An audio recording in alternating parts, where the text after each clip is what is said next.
Hi guys, so our video last week about the Degbug variant we use went down kind of well, so I figured we'd chuck another video up on one of the couple of core training variants that we use, apart from that. So Degbug was kind of orientated on the floor and challenging mostly like the lower part of your core to remain neutral versus you extending your leg. One of the other variants we like to use is loaded holds or loaded carries. And again, the kind of limit to these is pretty high in terms of like how far you can push it based on your imagination and some mobility things. So to get started, first one is just a suitcase hold. So you'd have somebody hold a weight, dumbbell, kettlebell at their side, remain standing, neutral up the core, so make sure we don't have any ribs up or hunching down, or if we are straight on, any kind of deviation getting pulled too far that way, or deviation trying to compensate and lean too far that way. So you've just got to stand upright, keep the ribs down, and breathe. Also, again, my hand's been here. What we don't want is any kind of like penguin arm stuff going on to balance out. So one other thing you can do with these is essentially make people walk with them. Again, having to cut stride and keep everything on a level, even keel, without any kind of like counter leaning, drifting while they walk, or again, having the arm out to kind of balance them. Just swap arms there. So another way you can load carries is, especially with a kettlebell, is in rack position. So you can just rack up a kettlebell.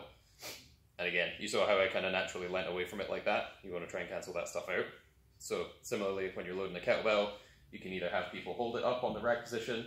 What you don't want to do is have them hold it out here, or too far across, so it's going to fall off. You want a nice kind of triangle between your crook of your arm and your chest, so it should be nicely supported. You also don't want people to lean away from it like this. You want to stand up kind of into it.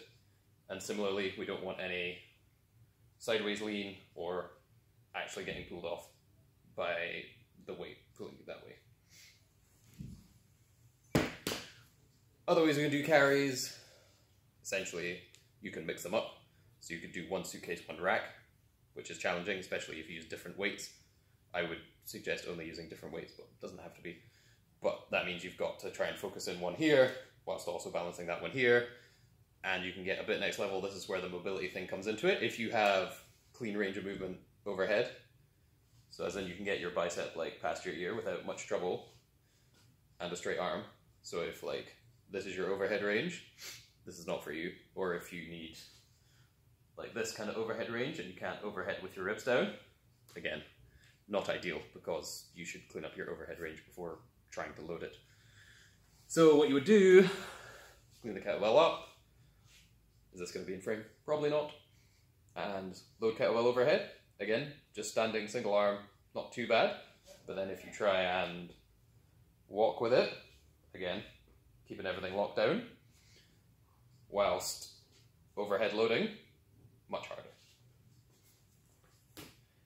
And you can do the same thing where stick one overhead, stick one in a rack, stick one down there, walk, negotiate a turn, have to like clean and swap them. You can do all kinds of stuff.